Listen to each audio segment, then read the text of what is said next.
pour nous parler, nous entretenir sur le sujet. Donc, la première personne a été très, très en vue dans les derniers jours, surtout depuis hier, mais c'est quelqu'un de très connu. Donc, il s'agit de M. Mathieu Paillard, qui travaille pour le Bureau du développement de l'hydrogène vert et des bioénergies au ministère de l'Énergie et des Ressources naturelles. Donc, depuis plus d'une décennie, M. Paillard a occupé différents postes au gouvernement du Québec dans le domaine de l'efficacité énergétique, de la transition énergétique. D'abord, en tant que responsable du secteur commercial, il a été nommé chef d'équipe en 2012 avant de prendre la direction des partenariats, puis celle des stratégies énergétiques chez Transition énergétique Québec, maintenant intégré au ministère de l'Énergie et des Ressources naturelles. Ingénieur de formation, M. Paillard s'intéresse tant aux questions touchant les systèmes énergétiques dans leur ensemble qu'aux approches normatives et réglementaires. Depuis décembre 2021, il a pris la direction du nouveau bureau du développement de l'hydrogène vert et des bioénergies au ministère des Ressources naturelles. J'aurais dû dire le MERN. Il travaille activement à la concertation des acteurs de ces filières, à leur positionnement stratégique ainsi qu'à leur déploiement en complémentarité avec l'efficacité énergétique et l'électrification directe. Donc, une bonne main d'applaudissements pour notre premier conférencier. Merci d'être avec nous. Notre deuxième conférencier, M. Consalvo.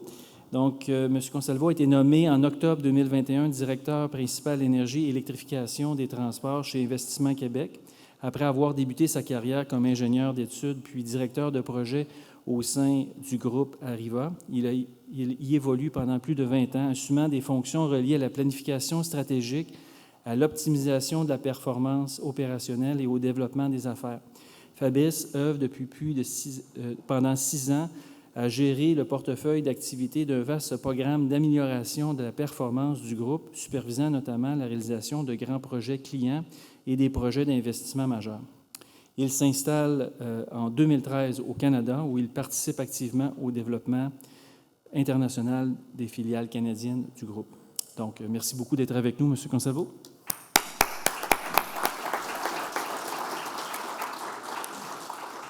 J'aimerais inviter maintenant M. Paillard à faire sa présentation.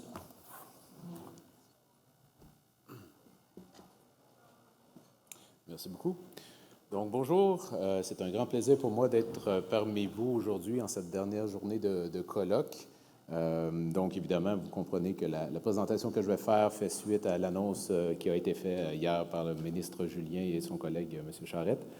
Et donc, l'objectif n'est pas de rentrer dans l'ensemble des détails de la stratégie, vous le comprendrez bien, on a peu de temps, mais de répondre davantage à vos questions, puis reformuler un peu le contexte aussi de la stratégie. Je pense que c'est quand même quelque chose qui a été évoqué par dans le contexte de plusieurs présentations pendant le colloque. Et donc, évidemment, cette stratégie-là est dans un contexte général, global, donc il ne faut pas l'isoler finalement des autres initiatives. Et au final, ce qu'on vise à faire aussi, c'est vous donner un peu d'informations sur le type de financement qui est disponible. Donc, la présentation sera conjointe avec mon collègue de IQ. Donc, je vais débuter tout de suite et je vais passer quand même assez rapidement. Donc, un simple rappel, ça a été mentionné à plusieurs reprises. On se souvient que beaucoup d'émissions de gaz à effet de serre, on parle de 70% des émissions globales au Québec, sont liées au secteur de l'énergie. Donc, nécessairement, si on ne réussit pas notre transition énergétique, on ne réussit pas notre lutte contre les changements climatiques, donc c'est quelque chose de significatif. Et puis, quand on regarde le bilan GES, bien, essentiellement, on voit qu'on est quand même, je ne dirais pas premier de classe, mais on est quand même dans les bons joueurs au niveau des émissions de gaz à effet de serre par habitant, ce qui ne fait pas en sorte qu'on n'est pas des grands consommateurs d'énergie.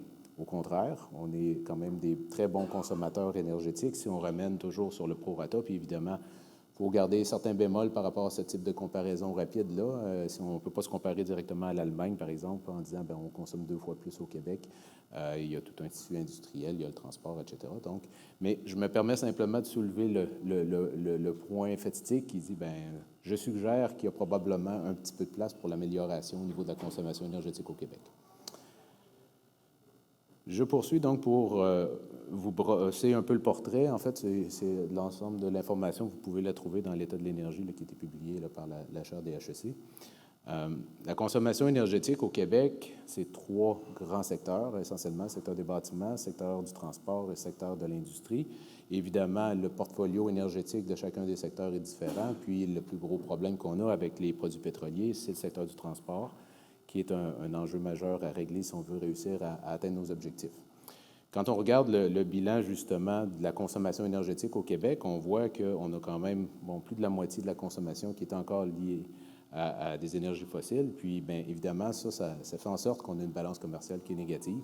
On parle de plus de 10 milliards annuellement là, qui sortent du Québec, là, justement, en lien avec cette importation d'énergie fossile. Donc, il y a définitivement un gain économique à ce qu'on réussisse finalement notre transition énergétique, au-delà de tout le volet d'approvisionnement, de la sécurité énergétique et autres. On peut se consoler en regardant le bilan justement de l'énergie renouvelable, dont l'électricité renouvelable là, qui est disponible au Québec. Donc, on est encore une fois très chanceux, très choyé au Québec d'avoir autant de ressources disponibles. On les a exploitées de façon adéquate à venir jusqu'à date, mais là, il va falloir aussi accélérer le pas. Puis, ce que je me permets de mentionner encore une fois, c'est que si on veut réussir cette transition énergétique-là, bien, il faut retirer les produits pétroliers. C'est ça l'objectif. Donc, est-ce qu'on peut faire une conversion de 1 à 1? Bien, je me permets d'en douter. Vous imaginez les investissements puis les enjeux techniques et concrets. Donc, le reality check, là, ça ne fonctionne pas très bien. Donc, il va falloir user un petit peu. Et puis, c'est un peu la philosophie qui doit soutenir finalement le développement des stratégies, là, autant chez Hydro-Québec qu'au gouvernement du Québec, selon toutes les perspectives. Je ne rentrerai pas dans les détails au niveau du portrait de l'électricité, du réseau électrique. Ça a déjà été présenté par mon collègue Matthew Johnson, puis vous connaissez aussi les enjeux. Donc, on n'a pas beaucoup de capacité. Essentiellement, on a beaucoup d'énergie, mais on a peu de capacité, en fait, pour croître. Donc, on ne peut pas continuer à consommer de l'électricité là, comme on pouvait le faire peut-être historiquement. Donc, c'est un luxe, malheureusement, qu'il va falloir mettre en parenthèse. Donc, le changement des paradigmes, là, c'est un peu essentiellement dans ce contexte-là qu'on doit le mettre en œuvre. On est quand même chanceux au Québec parce qu'on a d'autres ressources. Donc oui, on a beaucoup d'électricité verte. On peut en générer encore plus, même il y a encore du potentiel de ce côté-là. Mais il ne faut pas oublier aussi qu'on a beaucoup de biomasse disponible. Donc évidemment, c'est pour ça que le gouvernement a choisi de faire une stratégie qui combine l'hydrogène vert et les bioénergies, parce qu'essentiellement, ce sont des sources alternatives qui vont nous permettre de diversifier les options qui pourront nous permettre d'atteindre la transition énergétique. Et je pense que c'est en diversifiant justement qu'on va pouvoir atteindre les objectifs. Je réitère ici la stratégie, en fait, la séquence, je devrais dire, qui a déjà été mentionnée à quelques reprises. Donc, la sobriété énergétique, qu'on doit d'abord et avant tout. Donc, on doit réduire la consommation énergétique avant de penser à commencer à faire plein de conversions au niveau des énergies renouvelables. Donc, il faut être stratégique dans notre approche. Quand on parle de sobriété énergétique, on parle de réduire le besoin à la base, là. Donc, par exemple, l'eau potable. Bien, pour traiter de l'eau potable, on consomme de l'énergie. Donc, si on réduit la consommation d'eau potable, nécessairement, on va avoir un effet sur la consommation énergétique. Ensuite, il faut être le plus efficace possible pour répondre à ces besoins qui sont jugés incompressibles.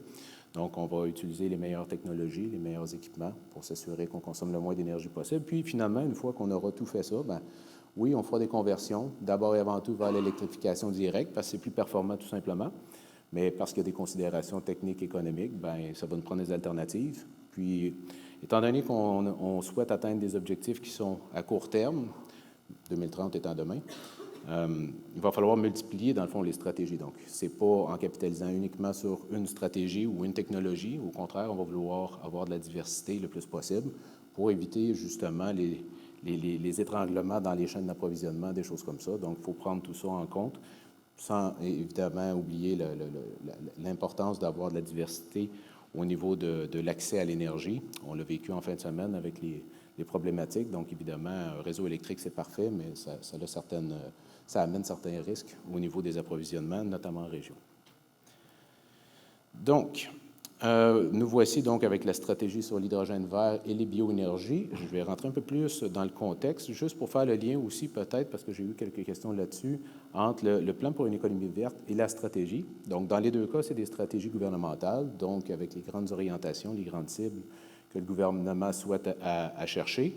La stratégie est lié au plan pour une économie verte, donc qui était annoncé dans le plan pour une économie verte, parce que son objectif, c'est de développer des filières, mais toujours avec l'objectif de décarboner le Québec. Donc, dans le PEV, on retrouve quand même certains grands objectifs, et puis je voulais en souligner quelques-uns, notamment la réduction des émissions de gaz à effet de serre de 60 dans le parc institutionnel. Donc, c'est quelque chose qui est réel, donc sur quoi on travaille. Et l'augmentation, évidemment, du contenu renouvelable dans le gaz naturel, aussi par réglementation, ça a été annoncé dans le PEV. Découle de ces stratégies-là des plans d'action, donc le plan de mise en œuvre, dans le fond, qui est lié au PEV, qui est financé par le FEC, donc le Fonds pour d'électrification et de changement climatique. Donc, le FEC vient financer beaucoup de mesures, en fait, l'ensemble des mesures du PMO, qui, elles, vont viser différentes stratégies pour réduire les émissions de gaz à effet de serre et nécessairement plusieurs mesures qui visent l'énergie. Donc, les mesures qui visent l'énergie sont portées pour la plupart par le ministère de l'Énergie et des Ressources naturelles et on les retrouve aussi dans le plan directeur en transition énergétique, qui a un focus plus énergie que GS, mais essentiellement, bon, c'est le même type d'intervention, tout ça est interrelié.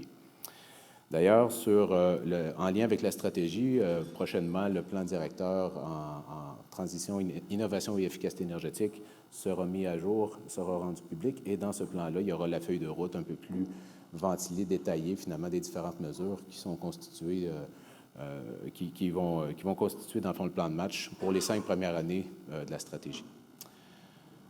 Voilà, donc on a fait un processus de consultation au ministère avec différents collègues dans d'autres ministères aussi pour en arriver à produire la stratégie. Évidemment, plusieurs membres de l'ACPER, d'Hydrogène Québec, de l'AIEQ et plein d'autres acteurs de l'industrie ont participé amplement au processus et je vous en remercie encore une fois. C'est bien apprécié d'avoir l'input de l'industrie parce que je pense que le gouvernement, sans votre feedback, pourrait faire fausse route. Donc, merci encore une fois.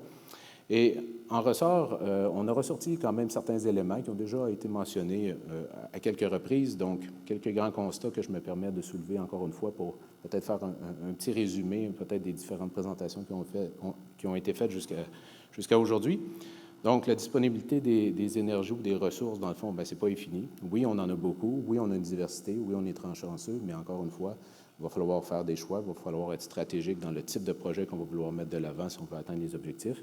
Et si on veut jouer aussi un rôle important au niveau international pour aider d'autres juridictions qui sont peut-être moins choyées que nous à atteindre les objectifs globaux qui se trouvent être des objectifs mondiaux. Ensuite, le Québec est un importateur d'énergie fossile, donc on a un gain économique pour la province là, de travailler sur cet aspect-là. Et il faut tout à fait réfléchir de façon plus holistique, donc éviter de regarder les filières énergétiques en silo. C'est vraiment dans cette philosophie-là que de plus en plus on s'en va. Ça amène son lot de complexité, évidemment.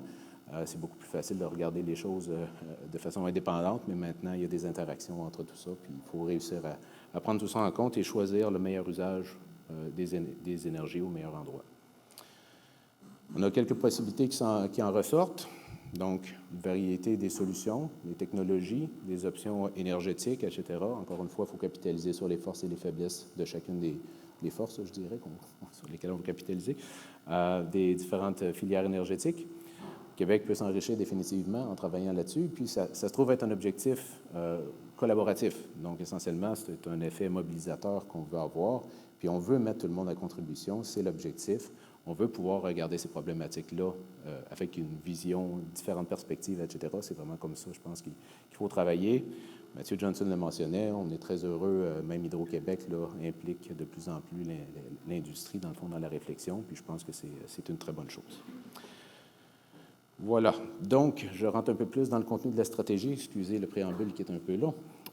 Donc, essentiellement, l'objectif premier de la stratégie est de développer ces filières, mais évidemment au bénéfice de l'atteinte de la carboneutralité au Québec. Donc, on veut décarboner et renforcer notre économie. C'est vraiment l'objectif. Vous trouverez dans la stratégie 5 grands principes, essentiellement, qui guident, en fait, le développement des différentes mesures là, qui vont en découler. Le premier étant la complémentarité, toujours dans la logique d'électrifier d'abord lorsque c'est possible, lorsque c'est techniquement ou économiquement viable. Le techniquement peut être interprété assez largement, donc il y a plein de contraintes là, qui peuvent exister, qui feraient en sorte que les bioénergies ou l'hydrogène vert peuvent être des meilleures options. Donc, c'est vraiment dans cet esprit-là que les choses vont s'inscrire.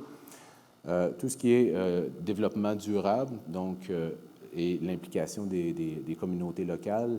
L'idée étant vraiment de développer justement plus de capacités régionales, idéalement être autosuffisant au niveau énergétique. Donc, ça a beaucoup d'intérêt d'aller dans ce sens-là. Et puis, ça augmente aussi la résilience finalement des régions au niveau énergétique. Donc, c'est des choses qui sont très pertinentes, très intéressantes. On veut s'assurer d'attirer des investissements, exporter le savoir, c'était mentionné hier par le ministre également. Et finalement, on veut contribuer à l'autonomie et la sécurité énergétique. Donc, c'est les grands principes directeurs, si on veut, pour les 10 prochaines années au niveau du développement des filières de l'hydrogène vert et des bioénergies. Si on rentre maintenant un peu plus dans le détail de qu'est-ce qui pourrait être considéré lorsqu'on regarde un projet plus spécifiquement, bien évidemment, c'est la pertinence du projet dans le contexte dans lequel on se situe. Donc, est-ce que c'est pertinent d'investir des sommes colossales sur tel ou tel usage? S'il n'y a pas d'autre option, oui. Sinon, bien, peut-être qu'on peut réfléchir. Le ministre hier a mentionné l'idée des sans regrets, donc notamment pour l'hydrogène vert. On veut s'assurer, parce qu'il y a beaucoup de pertes à produire de l'hydrogène, beaucoup de pertes étant relatives, évidemment, mais ça prend beaucoup d'énergie électrique, notamment par électrolyse, pour produire de l'hydrogène. Donc, on veut s'assurer de l'utiliser à bon escient. Même chose si on peut produire avec des biomasses aussi. Évidemment, on peut produire de l'hydrogène à partir de biomasse, mais il y a des choix à faire. Donc, il y a plein d'options. Donc, il faut essayer de choisir les meilleures. Et donc, la contribution, évidemment, à la transition énergétique, à la réduction des gaz à effet de serre au Québec, c'est vraiment le focus qui va être mis là, dans l'évaluation des différents projets. Niveau d'investissement, donc, qu'est-ce qui est requis pour investissement? Le délai aussi de la réalisation des impacts. Donc, tous ces éléments-là vont être pris en compte là, pour la suite des choses. J'allais passer sous silence l'effet structurant, mais définitivement que c'est quelque chose aussi à considérer. J'entendais plutôt les discussions sur justement la chaîne d'approvisionnement, toutes ces choses-là. Fait que définitivement, si on a des projets où l'ensemble de la chaîne est impliqué, idéalement même avec des communautés, bien évidemment que ce sont des projets là, beaucoup plus intéressants là, au niveau gouvernemental. Maintenant, je vais passer rapidement les trois axes, peut-être pour mettre en lumière quelques mesures, parce que dans la stratégie, vous voyez une feuille de route qui se veut des mesures phares. Donc, ce n'est pas exhaustif, il y a plus de mesures, mais essentiellement, ça vous donne un bon portrait finalement des objectifs qui sont visés. D'abord, au niveau de l'axe d'environnement d'affaires, deux objectifs. Le premier étant d'augmenter la production. Donc, on vise à augmenter de 50 la production de bioénergie au Québec. Donc, oui, on veut avoir de la production de bioénergie. Oui, on veut avoir de la production d'hydrogène vert. On veut remplacer l'hydrogène gris dans les utilisations actuelles, par exemple, par de l'hydrogène vert. Il faut s'assurer qu'on puisse réussir à faire ça. Mon collègue va vous parler du Fonds capital ressources naturelles énergie. Donc, dans les budgets qui ont été annoncés, qui ont été publiés, même le 1,2 milliard en lien avec le premier 5 ans de la stratégie, ce sont des budgets qui sont pour la plupart déjà connus dans des programmes disponibles, des aides financières. Donc, ça exclut, par exemple, le Fonds capital ressources naturelles. Donc, il y a énormément de capitaux disponibles pour venir soutenir les différents projets que vous pourriez avoir. Donc, gardez-le en tête. Ensuite, les programmes pour la production de biogaz et de gaz naturel, le PSP-GNR, le PTMO-BC, donc ce sont des programmes qui existent déjà, qui sont déjà là pour vous soutenir. Et les crédits d'impôt aussi qui ont déjà été mentionnés. Effectivement, là, je pense que ça peut être très intéressant pour la suite. Ensuite, l'objectif 2 est vraiment capital pour le succès de la stratégie. D'ailleurs, quand on calcule les impacts GES, on prend l'hypothèse que la consommation va se faire localement, parce que sinon, bien, on n'a pas beaucoup de gains à se créditer. Donc, tout ce qui touche les modifications réglementaires, les programmes de consommation, les programmes comme éco-performance, le programme de bioénergie et autres, donc font partie de cet axe-là. C'est des choses qu'on va vouloir regarder de plus en plus, donc vraiment s'assurer qu'on trouve des leviers pour avoir des projets qui vont se réaliser au Québec et que la consommation va se faire au Québec.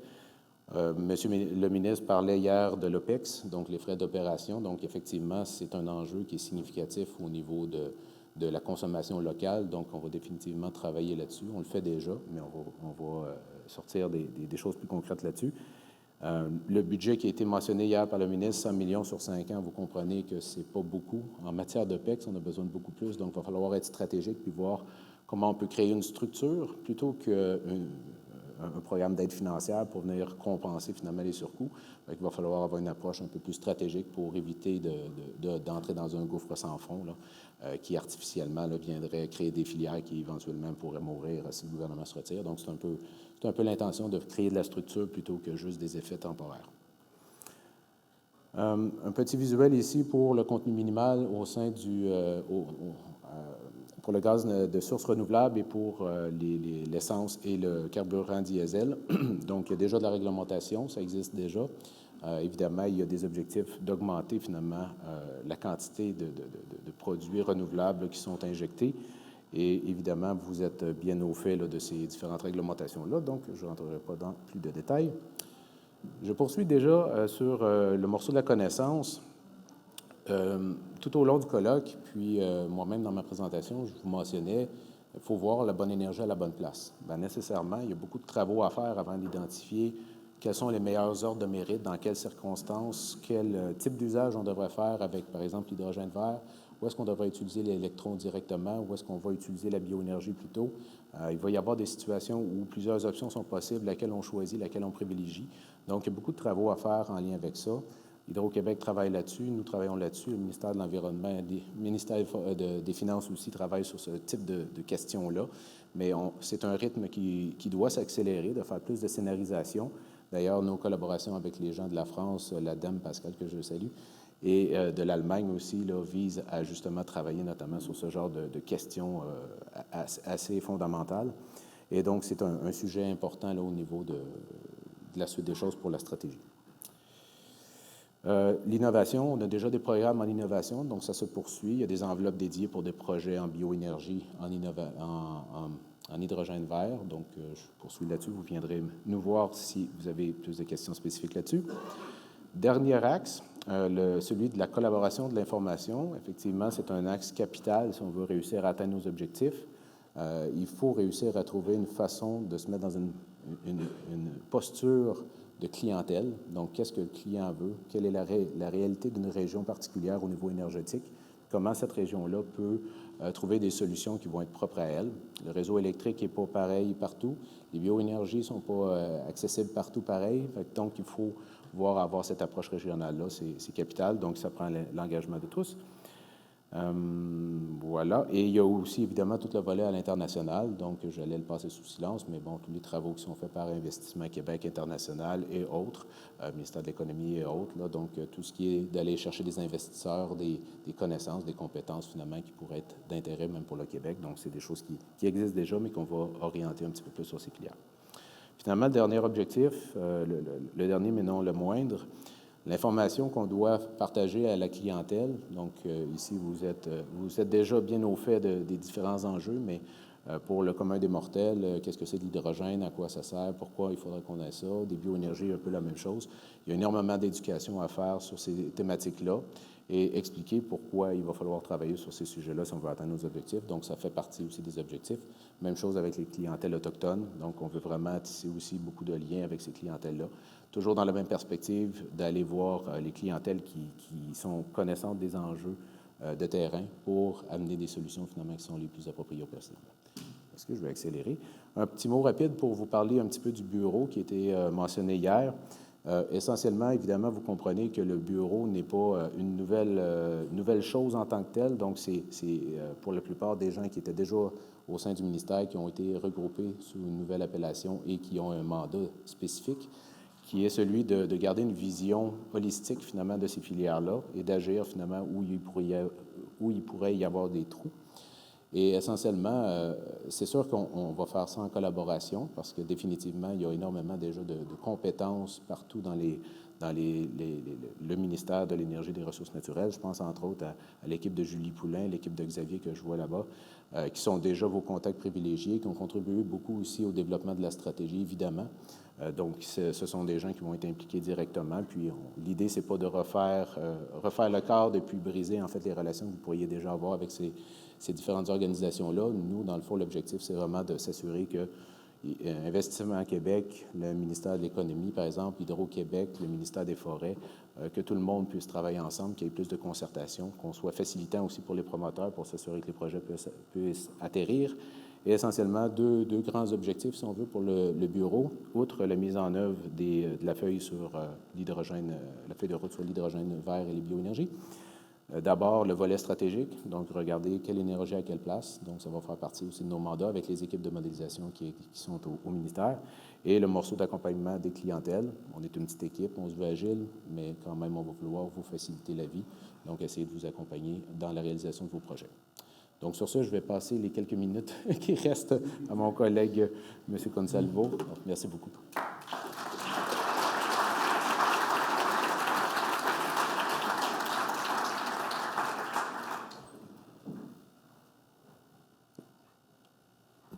Bonjour à tous. C'est un plaisir de m'adresser à vous ce matin. Parler hydrogène devant un panel d'experts en énergie, c'est toujours un plaisir. Je tiens à saluer particulièrement le plaisir que j'ai à m'exprimer devant M. Darrell Wilson qui est là, qui va intervenir juste après. Donc, parler hydrogène devant vous, c'est un plaisir. Je vais, moi, vous apporter un petit éclairage rapide sur les aspects financement. Mathieu en a déjà introduit lors des différents objectifs un petit peu le rôle d'Investissement Québec dans tout ça. Je vais revenir sur le rôle global d'Investissement Québec et vous allez voir, c'est très en rapport effectivement avec ce que l'on veut faire côté hydrogène. On a une mission générale, on m'a reposé la question encore hier, alors j'avais présenté un petit peu Investissement Québec mardi. Je vais revenir un petit peu là-dessus pour resituer les choses. On a des bureaux régionaux dans toutes les régions du Québec qui va intervenir en financement sur les entreprises, toutes les PME locales, on va dire sur des projets de financement qui vont être inférieurs à 5 millions. C'est nos bureaux régionaux qui vont le faire. On travaille Investissement Québec International, et là très en ligne avec l'objectif 5, si je me souviens bien, qui est l'attraction des investissements étrangers et l'accompagnement à l'export. Donc on veut exporter notre savoir-faire en termes d'hydrogène et on veut attirer nos investisseurs ici sur les aspects production, consommation. Ça, c'est Investissement Québec International qui va le faire.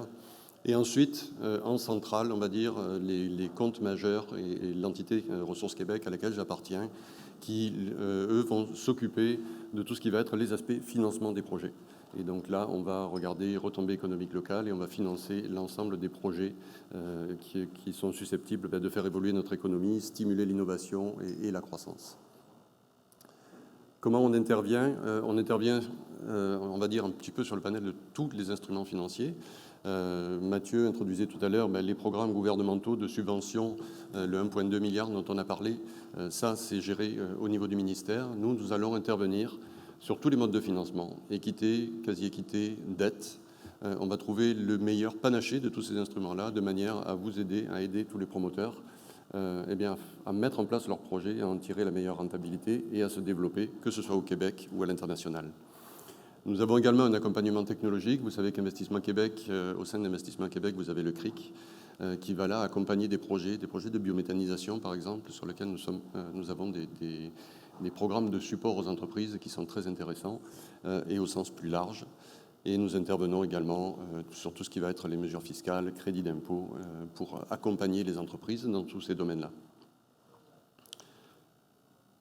Principe d'intervention, je dirais la partie qui vraiment donne les principes directeurs de notre intervention. Soutenir le développement des filières énergétiques d'avenir, c'est clair, c'est un axe très clair pour nous. On en a beaucoup parlé, utiliser la meilleure énergie au meilleur endroit, au bon moment. On a tous commencé, ou on a tous en tête une trentaine d'années, effectivement. Ici, c'était l'hydroélectricité, en transporté, en distribué. J'étais en France à cette époque-là, c'était du nucléaire, en transporté, en distribué. C'était simple, je dirais, la vie était simple. Mais on manquait un petit peu de nuances dans tout ce qu'on pouvait faire. Aujourd'hui, le panel est vraiment très très large. On a dit qu'il y a beaucoup d'études, il y a de la modélisation de scénarios. Il faut trouver ce qu'on va utiliser au bon endroit, au bon moment. Et capturer la valeur de toutes ces énergies-là, localement, là où on va pouvoir la produire. Donc ce n'est pas le rôle d'Investissement Québec d'intervenir là-dessus. Nous, on ne participe pas au choix, on va dire. Ce n'est pas notre rôle d'investisseur. Nous, ce que l'on va faire derrière, c'est financer les axes qui ont été définis et permettre de mettre en place la politique industrielle qui va permettre de soutenir tout ça. Donc nous intervenons là où la Chèque des capitaux présente des manques. Il y a une vingtaine d'années, quand on s'est lancé dans l'éolien, financer un projet éolien, ce n'était pas si facile que ça. Il a fallu de l'aide, il a fallu des incitatifs, il a fallu du financement gouvernemental. On l'a fait et on a maintenant une filière qui est mature, qui s'autofinance. C'est beaucoup moins complexe que pour d'autres projets d'aller chercher un financement pour un projet éolien, une technologie mature, un écosystème mature. Et effectivement, ça a avancé de ce côté-là. Quand je parlais de l'intégralité, je prends exemple sur Mathieu Johnson ce matin. Quand on voit l'intégralité des filières qui sont disponibles maintenant, il va falloir soutenir certaines de ces filières parce qu'il va être difficile de les faire lever. On parlait solaire, c'est un des exemples. Il y a du solaire partout dans le monde, on n'en a pas pour l'instant réellement au Québec. Si une filière solaire doit se développer, comment est-ce qu'on va la développer? Comment est-ce qu'on va la supporter? Donc c'est là qu'on va intervenir. Et évidemment, dans le domaine de l'hydrogène et des bioénergies, c'est pareil. Certaines parties vont être plus simples à financer que d'autres.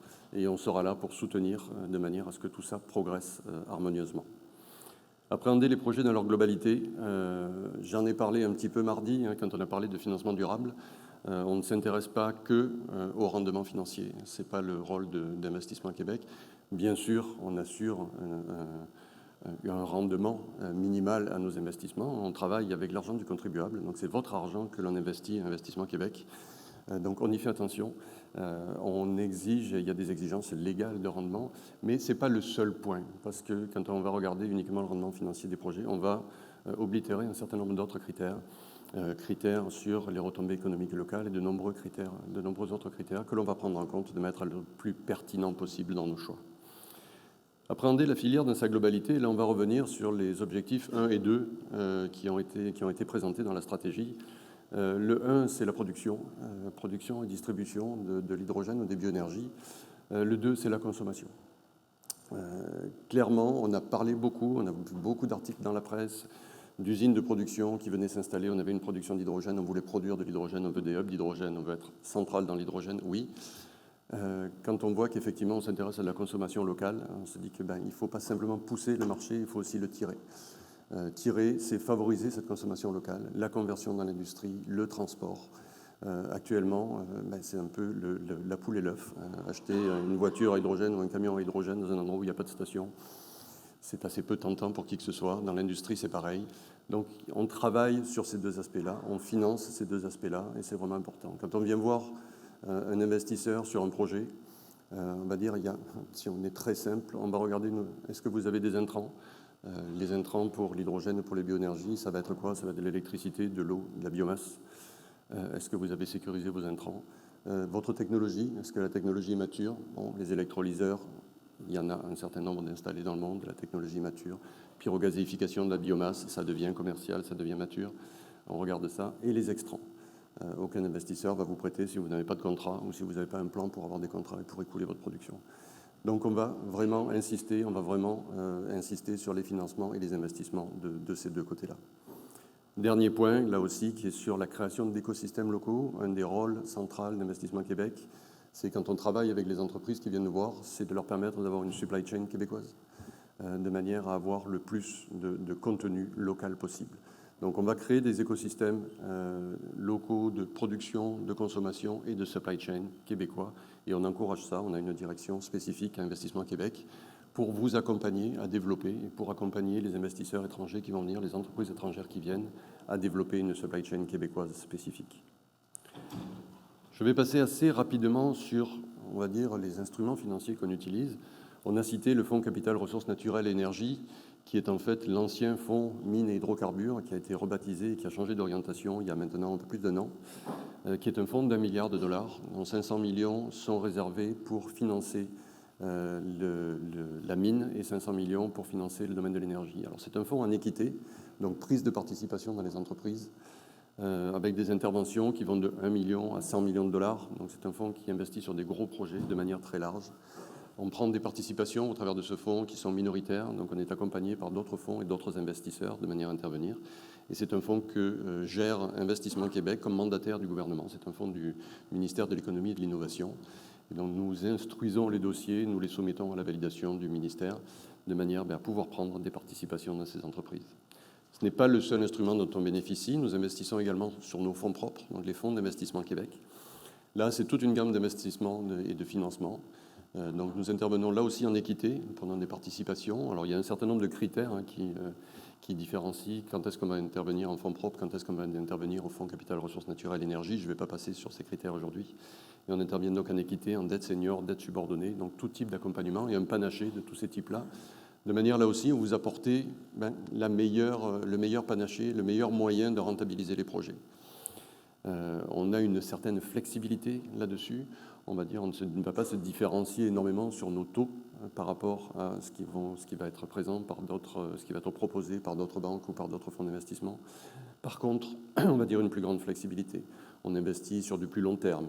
On va exiger un rendement qui va intervenir plus tard. On a des moratoires de remboursement sur les prêts. Donc on essaie vraiment d'aider, on n'entre pas en concurrence avec les autres, on va proposer une flexibilité supplémentaire, là aussi de manière à vous apporter cette gamme et cette capacité à rentabiliser les projets de manière la plus intelligente possible.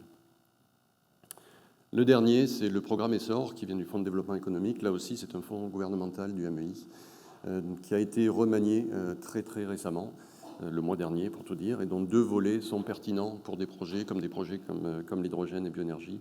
Appui aux projets d'investissement qui favorisent la productivité et l'expansion des entreprises. Donc là, c'est augmenter vos productions, étendre l'activité. Et les projets favorisant la réduction de l'empreinte environnementale. Là, on est clairement dans l'ensemble de ces projets-là. Là aussi, des types d'aides qui vont être en contribution remboursable, des prêts sans intérêt, des prêts participatifs. Donc une très large gamme de produits. Donc je dirais, il y a l'investissement, on le dit depuis le début, les capitaux sont présents.